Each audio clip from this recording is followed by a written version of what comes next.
everybody, and welcome to episode number 4 of the Steam Machine podcast. My name's Dalton, and joining me, as always, is my hetero life mate.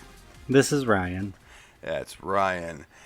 And this week, well, we might upset some people. We had our first stinker. I think we upset ourselves with this game. I don't disagree with that. I honestly went into this with really high expectations, not realizing that it was part 3 of a 3-part story that is really story heavy, and I think that ruined it for us. It might have, like, even if I had known the storylines of part 1 and part 2 going into this game, I don't know. And for those of you who are listening who didn't happen to glance at the title of the episode, although I don't know why you wouldn't, the game we are referencing is Corpse Party Blood Drive. And I have read nothing but good things about this series. Like, you go on Steam, this game has incredibly good reviews. I've seen reviews for the Vita versions. They're just really good. This game's like a cult hit in Japan, man, but there just wasn't there for me. No, I didn't know anything about this game. I didn't read anything about this game. Everything I went into this game was a little bit you told me about it, and everything that you have read. And, oh, God. I will give them this. The premise of the story, from what I got of it, because full disclosure, neither of us beat it. Yeah, no. I think I maybe made it 45% through the game, like, before I just threw my hands up. Like, can't do this. From what I got of the story, it seemed interesting if I knew what the fuck was going on. Yeah, the elements were there. Like, the horror aspect, the creepiness of the levels itself, like, it was there. It was brutal. Yeah. But, God, like, the gameplay itself and how slow driving the story point was to the game, just, it was brutal. Like, Yeah, and I think the chibi art style didn't help much. It was a little too cutesy for me to be a survival horror game, if that makes sense. I went in really thinking... Yeah, some elements were really cool about that. Like, and then some elements were like you're saying, it was too cutesy. Like, the character as you're walking around looks all cute and shit, and then you come across that, like, crucified child up at the top of the stairs. Brutal. Like... Yeah, but I went in expecting the same look of the first game. So, like, when I went in, I was expecting 8-bit graphics to maybe even 16-bit graphics. Yeah. Old school RPG Maker style. And then when I saw the way it was, I was like, oh, this looks like a 3DS game, but I think it was a Vita game.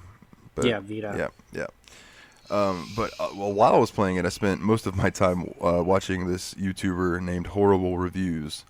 And he covers a lot of, like, horror movies and different kinds. Like, he's got a segment series that he does on Stephen King based movies. Gotcha. Off his novels and things. But I watched his series. He's got like 21 videos of this series of the most disturbed videos ever made. And he was not fucking lying. There's a few of them, like Der Engel. Oh man, I can't remember the name of it. But there was the one that was just basically just killing and all kinds of stuff throughout the entire episode. Yeah. Or episode, what am I talking about? But it was wild. This movie Martyrs, where it's like this girl, it's like one of those rape and revenge type stories, like Spit on Your Grave. Those old Spit on Your Grave, Old Boy. Yeah. The exploitation movies. That's what I was trying to think of. Yeah, it was like that. So they go on this crazy killing spree where this girl just starts breaking into people's houses and killing them with a shotgun. Oh. And then she ends up, I think, getting killed or something, and then her friend gets captured by a satanic cult and skinned alive at the end of it. Dude, it was wild. Sounds like this game. Like, yeah, exactly. This is why I had him on, because I figured it fit, It sounds exactly like this game, because literally, like, the whole dialogue of this game is like, how did this person get murdered? How did this person die? How did this person die? Literally every corpse you come across in the gameplay details on how they died. Like, I thought that was interesting. Yeah, coming across the corpses with their name tags, like who they were, how they died. So the story of this game, I'm not going to lie, I copied this straight from Wikipedia because I was being lazy about it, because this game did not grab me at all. So I do want to read this, though, because it kind of sets the precedent of what's going on in there. So Corpse Party Blood Drive is the direct sequel Notice direct sequel Yeah. to Corpse Party Book of Shadows, and is the first game featuring settings and characters rendered in 3D. The game was released for the Sony PlayStation Vita in Japan on July... Oh, it doesn't tell me the date. In July 2014 by 5PB, which I had never heard of those guys before, 5PB. Neither have I. The characters are depicted in a 3D chibi style. However, traditional CG artwork appears during cutscenes, illustrated by Sakuya Kamishiro. I'm proud of myself. I think I did good on that name. Yeah. Continuing from the prologue included in the Book of Shadows, Naomi manages to save Ayumi and takes her to the hospital. And Shinozaki Estate and Tomb subsequently vanish without a trace. Ayumi has become severely ill for her misuse of the Book of Shadows' black magic, and in the hospital, a woman claiming to be a spiritual associate of Hinawa's visits Ayumi. The woman belongs to a Wiccan institute, an organization that worships spirits. Yada, yada, yada. Shit goes crazy from there. Yeah. Like, the girl, Ayumi, tries to go back into the Heavenly Host, which is this school that's, like, haunted from the first two games. And it's not, like, haunted anymore. I think what they were leading to in the storyline, from what I may have taken it, was that, I guess in number 2, the Book of Shadows, or whatever they called it. Yeah, they opened up, like, a portal, and this school has now been, like, transported to, like, the nether realm. So this school doesn't sit on the plane of existence in Earth anymore. It sits in the plane of existence of the spirits now. Okay, that makes a little more sense. Yeah. And then, like, the whole premise of Blood Drive is to acquire the Book of Shadows and, like, undo everything that happened in Game 2.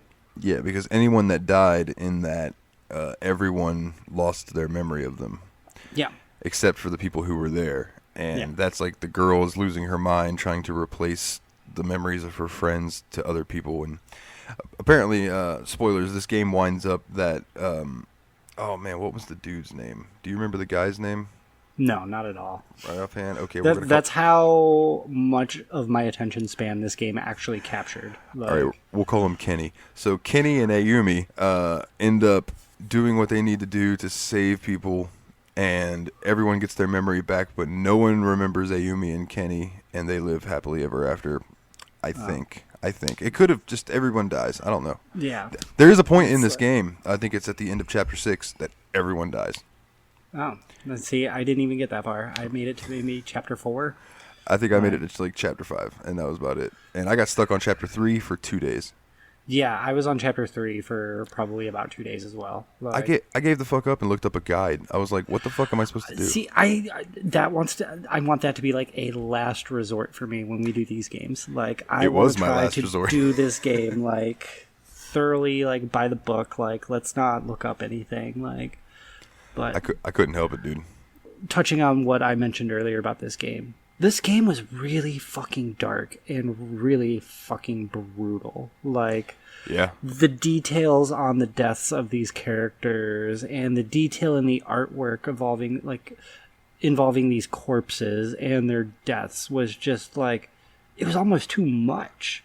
And then, I don't know if you came across this doing some research about this game, but I did find this out. It is one of 38 titles of manga and anime banned in China for its level of, like, violence and depiction of violence. That doesn't surprise me. This game was rough. Like, trigger warning, if you have, like, no sense of being able to handle, like, any murder porn or true crime shit. Yeah, or torture or anything. Yeah, this game will fucking trigger you. Yeah, because I will say that as much as the little chibi characters didn't really creep me out, dude, the animation for the CGs, like with the little cutscene anime pictures, were really well drawn. Yeah, they were. And super gory. I'll give them that. Yeah, absolutely.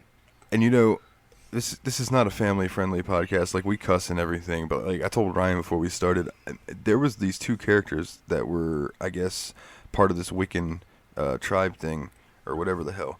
Dude, they, like, absurdly cussed. Like, an absurd amount in every sentence. There had to be 2 or 3 curse words, and I was just like... There was a lot of adult language besides the graphic gore and violence. Like, this game is not for kids. No. This game has to have a mature rating. Oh, yeah, totally mature. Yeah. That's probably why it's not on... didn't come out on 3DS. Or maybe it did. I'm not really sure. I don't know. Does Nintendo really release mature titles? I thought they focused more on being a family-friendly console as compared to, like, Sony and Xbox. Like, you would think that, but they have some third-party titles. Like Doom, I think, is on the Switch. Yeah. So, I mean, there are some third parties that run that are mature. The Witcher 3 is on Switch. That's true. And that game's totally mature. Yeah. But, I don't think you're ever going to get a game like Hatred on Switch, which is in my Steam library. We'll get to that eventually. It's basically you play a dude who's lost his mind and goes on a killing spree. Oh, fun. Yeah, that's one way to put it. I honestly why can't we get like a wholesome title, like the Untitled Goose Game or something? Like, hey man, I've got a few games in there that are really like wait till we get to like Teddy Bear or I think it's like Teddy the Bear Goes Kayaking or something like that. Like, awesome. Yeah, and then Letter Quest and like those types of games are fun. Awesome. So not everything is going to be these gore fests. Yeah. For being a survival horror game, I found this game to be really clunky, and honestly, like when you're supposed to run and hide in cabinets, that shit doesn't work. No, it doesn't, and it's like almost impossible to actually like survive this game because as you are doing your playthrough and you're exploring the school or whatever, it's like one tracked. You literally have nothing to defend yourself. There's no actions to defend yourself. All you can do is run and hide, and it's almost impossible to outrun these spirits because they're so fast, and you burn through your stamina in like 10 steps. Yeah, I think games that did this type of game better is like Outlast. If you've never played Outlast, that game's terrifying, but it's also first person, in full rendered 3D. Yeah. It's not quite like, this kind of like game. And then you got like Resident Evil. If I want to play, we should, like, I was like, the whole time I'm playing this, I was like, damn, I wish we'd have just gotten Resident Evil 7. Yeah. Well, that's on our list now. Instead. So yeah. This game, I would say, would be as terrifying as, say, like Resident Evil if they like remastered this or even remastered it for VR. Like, fuck that shit. Yeah. I would never be able to put on a VR headset for this game. Yeah, dude, that scene of coming upon that kid on that on crucifix. The crucifixion. Yeah, no, what? Like, absolutely not. That would be as soon insane. as I saw that, I turned around and ran right back down the stairs, and I was like, absolutely not. There's probably no reason for me to be up there. Like, and there really wasn't. You went up there, you saw him, you picked up like one thing off the ground, and then that was it. There's nowhere else to go past that. That was the top of the stairs. Like, yeah, and then if you try to go down them, they're like, oh, you hear really loud moaning and voices from down there. You probably shouldn't go down there. You probably shouldn't go down this way. Oh, there's really loud and angry spirits in this room. You shouldn't go in there. Like, yeah, you shouldn't open this door. If this door's locked, somebody's holding this door shut. Where am I supposed to go? Like, in this game, there's no direction at all. It's just like, here you are. Oh, what was fucked up is you go in the nurse's office, and there's like this big cabinet, and you go over to it, and it's like, this cabinet is full of bandages and medicine, but it looks like it was designed to never be opened because there's no handles. So it's like, I remember you can't get to it. Yeah, I was like, well, damn, they don't want... The bandages were very few and far between.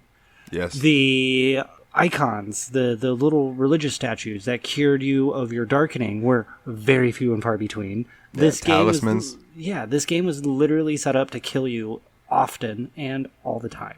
Oh, this was, you have to save the game as often as you can because you're going to restart within like 5 minutes. Yep, absolutely. And I did a bunch, and it was, oh man, it got grating. And like I was saying with the hiding in the cabinet thing, there was so many times that I was running from a spirit, and I would jump in a cabinet, and then I was supposed to watch the little pulsing colors to know when they run away. But then they would just keep pulsing red quicker and quicker and quicker. And then I'd sit there. The eyeball right in the fucking middle of the screen.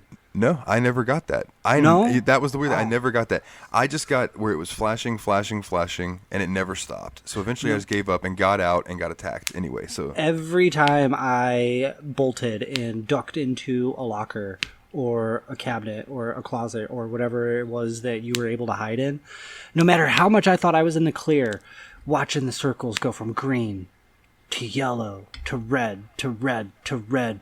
Boom, eyeball, pulls me out of the fucking locker every single time. Brutal. And it's like, yeah, you bastards. Like, why would you make a game this fucking difficult and this fucking creepy? Like, they're sadists. Like, oh man, and this is nothing. I should fucking buy Agony and make you play Agony. That game makes you actually go to hell, legit. Ugh. It's fucking brutal. Yeah. So interesting fact about this game is actually ported to Android and iOS in 2017. And so this is also a mobile game. Yep. And in it might October, play actually a little better on the mobile system since this was meant for the Vita. Like, instead of playing it on the PC or a console, it might be better as a handheld. Like, yeah, I could see that. I read some reviews that said that the mobile port took care of the loading issues that the Vita version had and cleaned it up a little bit, but maneuvering around was a bit hard. Oh, I bet. And if running around gets any harder in this game, I don't want to fucking play it. Yeah, no, like, you besides only having like 10 seconds of stamina before you have to stop and catch your breath from running around, you had to worry about like broken boards sticking out of the floor that will cause you damage, broken glass on the floor that will cause you damage, holes appearing underneath of you out of nowhere, and then like the weird flesh-colored things grabbing you with the fucking tentacles. Like, you literally couldn't take a step without sustaining some sort of damage. Not to mention, in the first place, all of these people died in this place and you escaped. Yeah. Why the fuck would you want to go back? Yeah, absolutely. Like, nobody else remembers this place. Only you do. It's like, well, I better luck next time, I guess. I'm just going to take this and fucking go with it. Like, here's my life now. It's like Jurassic Park 3 when Grant's like, we cannot land on this island. No, do not do it. Yeah. It's like, what the fuck? Where was Grant? That's what this game needs. There needs to be a mod where Dr. Grant and Ian Malcolm come in and try to talk some goddamn sense into these kids. They had one of those. It was one of the class reps, one of the older guys at the beginning of the game. And he was the main character's like, so me and you are going to go back to this school, right? And he grabs the magic stones and throws them out the fucking window. And he's like, no, we're not going. We're not going. And that was Kenny. I couldn't remember his name. What does she do? She fucking goes and grabs the stones and fucking teleports with some random stranger who has broken into her house twice.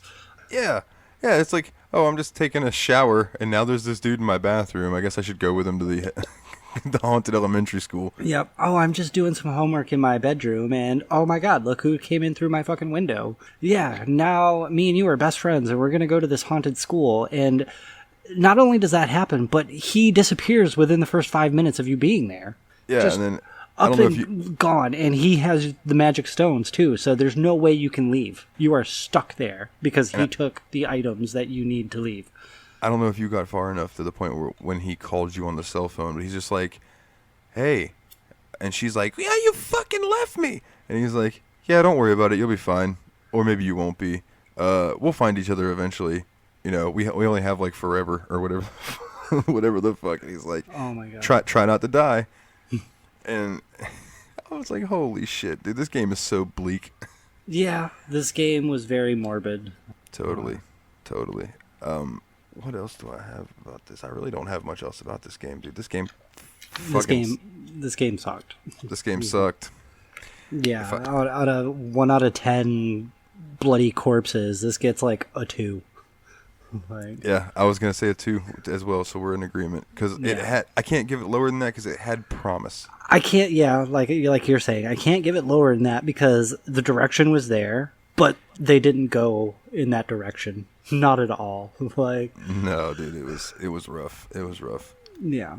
So before we wake Steamy up, there's one other thing I'd like to cover real quick. And today, as we're recording this, was the EA conference. Yeah.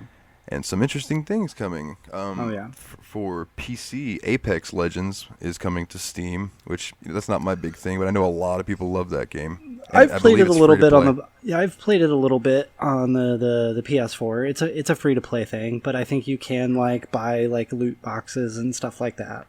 Shocker. Yeah. Wait, you mean a battle royale game with microtransactions? Oh yeah. Yeah. It's not a bad game. It's not my thing. I'm not really into like the battle royale style first person shooters, like, because I die often. Well, one of the notes that I had about this conference was so many battle royals. It's the new thing, and I hate it. Like, oh, me too, dude. Yeah, I've been on the fuck Fortnite for a long time, except when I realized that like the games I do like to enjoy playing online, I don't have to deal with screaming kids anymore. They're all playing fucking Fortnite, which is wonderful. So like, let the kids have Fortnite. You know what I'm saying? Yeah. But Star Wars Squadrons, coming out, awesome, dude. Full VR support too. Yeah. I know my buddy Dustin is wigging out because he's got the flight stick and all of that, and it's all compatible. And he's like, yes. That's awesome. Yeah, dude, it looks really crisp. They showed some gameplay from it. You know, the single player missions. They said that you're gonna get to create a rebel and a forgive me for my not knowing much Star Wars, but a rebel and a alliance. An Empire guy. Empire, thank you. Yeah. Goodness gracious. So you're gonna have one of each for the story mode. Nah, fuck the rebels. Long live the Empire. Long live the Empire. Hail Sith. Not even the Sith. Just these guys want steady galactic rule. Lost in Random looked pretty cool. It was like this game where you play a little girl, and it's like your companion is a dice, and you live in the world of random, and everything is decided by this one dice. But there's another dice, and it's your little fucking buddy who follows you around. He's got arms and legs. That's cool. It sounds like a really cool game. Where everything is just like left to chance and random. There's probably so many different possibilities in this game that you could probably play it over and over again and never get the same thing twice. But. And if my memory serves me right, this was the game. I want to say the art style reminded me of like Coraline and like Nightmare Before Christmas. Ooh, interesting. It looked really cool. I am thoroughly interested in it. Yeah. I will be keeping an eye on it. I'm sure it'll be coming out for like PC and consoles. Oh, I know one of the big announcements for Apex Legends 2 was that it's coming to Switch. Wood from I was watching Beat 'em Up stream, and he seemed pretty happy about that. But he's a Nintendo guy. Yeah. The big news that came out of the conference that made me happy, and I know you could not give a shit because you've never played any of them, but the guys who did the original Skate games popped in at the end and said that basically the fans have willed and commented this next Skate game into existence because for years and years and years, all the Skate fans have been hounding EA like, oh, that's nice, you have a new game out, where the fuck is Skate 4? Are you sure it was the fans willing it into existence, or the fact that they are remastering Tony Hawk 1 and 2 and working on a new Tony Hawk title? That could be it too, and it also could be the success of Skater XL and Session, which are games that were trying to recreate what Skate had once done. Yeah. And people were still just clamoring. Like, I've seen comments on those skating games that are like, these are really good, but they're not Skate. And then these guys just pop on, and the dude was like, dude, I can't thank you people enough. He's basically like, thanks for giving me my job back type thing. Like, I know a lot of people that love the Skate series, and it was one of the ones I never really got into. But I will say I'm super stoked for the remasters of Tony Hawk 1 and 2 because I played the shit out of those as a kid. Those look really good. Yeah. Like graphically, I'm interested in those too. And I like those old Tony Hawk games. After I played Skate, it kind of spoiled me on Skate being the game that I want to go to for like when I want to pretend to be a skateboarder. Yeah. But you can't beat that Tony Hawk arcade just classicness, Yeah, no, for sure. And the soundtrack was stellar as well. But... Oh yeah, dude, that introduced me to so many new bands. Yeah. Like 3 Inches of Blood, the first time I ever heard them was on a Tony Hawk. I think even like Papa Roach was like the first time I really heard them was on Tony Hawk. I heard their song Blood Brothers before I ever heard Last Resort, but that was because of Tony Hawk. Yeah. Fucking CKY. I still play 96 Quite Bitter Beings on my guitar to this day. Like that riff is iconic to me, and it's because of that game, in my opinion. It's gonna be great, dude. The two Tony Hawk game, the remasters, Skate 4, whenever that comes out, or whatever they end up calling it. I don't even know if it's gonna be Skate 4. Yeah. I've been wanting to check out Session and Skater XL, dude, because I like skateboarding games. I fucked up my knee when I was younger, can't skateboard anymore. Yeah. And you saw firsthand that it has like fucked me up since then. Yeah. As far as knee troubles, but I used to have a lot of fun with it, so it's cool to kind of go back and relive. Yeah. Doing that kind of thing. Well, all right, Steamy.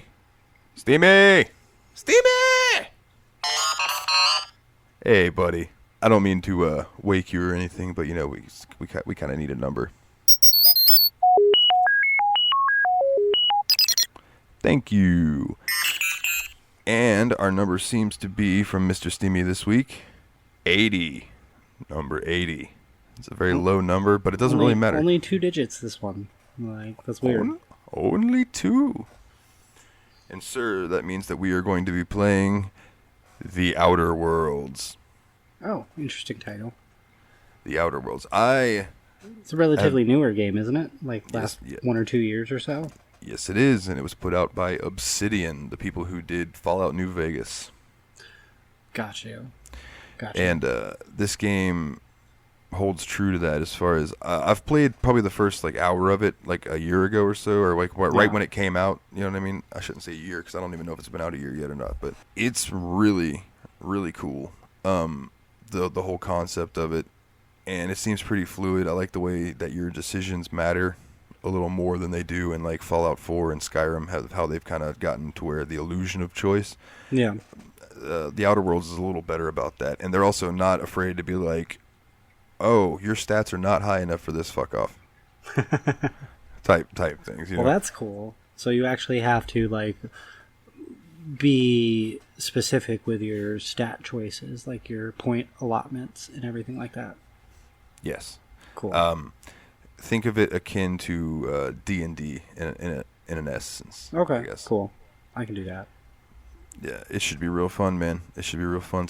I will say space combat, but not really like in-ship space combat. But it's all futuristic type stuff. It's really cool. It's like Fallout, but in space.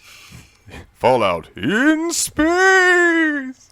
Yes, exactly. Okay, cool. I could get down with this. Yeah, man. All right. So to wrap things up here, I want to go ahead and plug our social media. You can find us on YouTube if you just go and search the Steam Machine Podcast.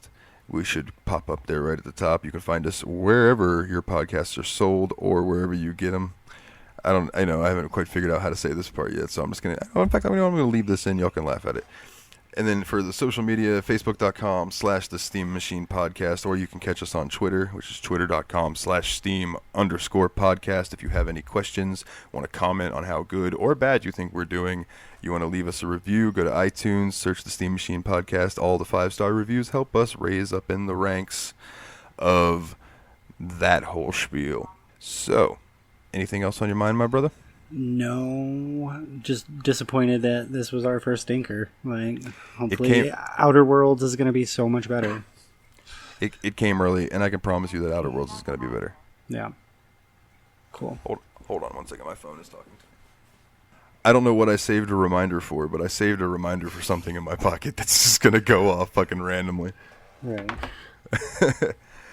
Well, all right. If, we got our first stinker, as you said. It's early on, so hey, at least we got it out of the way early. Yeah. So now we know. In fact, actually, before we go, I want to cover that I did get a question from a listener who asked me to not bring up who they are because they may or may not live in my house. I was asked, what are we going to do once we come across a game that sucks? And I said, well, we're just going to tell them it sucks. We're going to be honest. We're not going to sugarcoat it. Like, this game sucked. It really did. And I'll put the caveat out there that I know there are a lot of people who enjoyed this game. It just wasn't for us. Yeah, no, for sure. And I'm sure this isn't going to be the first game that we say that about on this list. This list is massive, so we're bound to run into a handful of games that are just absolute bombs. Like, I promise you at least a quarter of our episodes are going to be about terrible games. At least. We can't wait.